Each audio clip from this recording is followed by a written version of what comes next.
Преди курса знаеш ли нещо за карането на кола? За самото каране не. Знаех, че съществува един стереотип за русите жени шофьорки и всъщност можем ли момичетата да караме кола? На първият ти час колко пъти угасна? Всъщност нула. Единственото ми угасване беше по време на кормуването.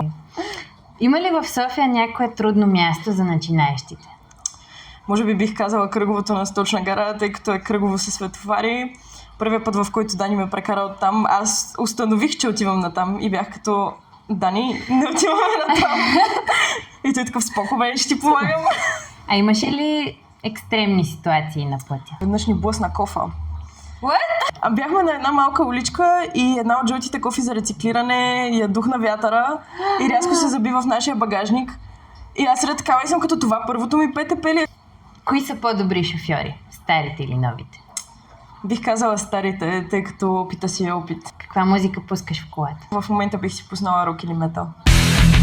Какъв шофьор ще си? Нервен или спокоен?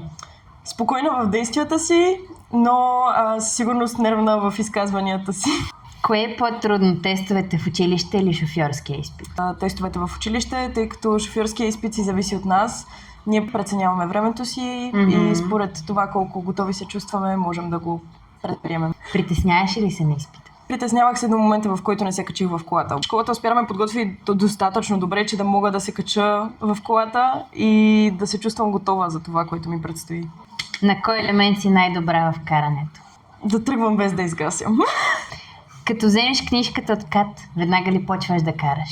Със сигурност. Аз даже се чудех дали да не отида с майка ми с колата и да я върна наобратно, след като вече имам книжка.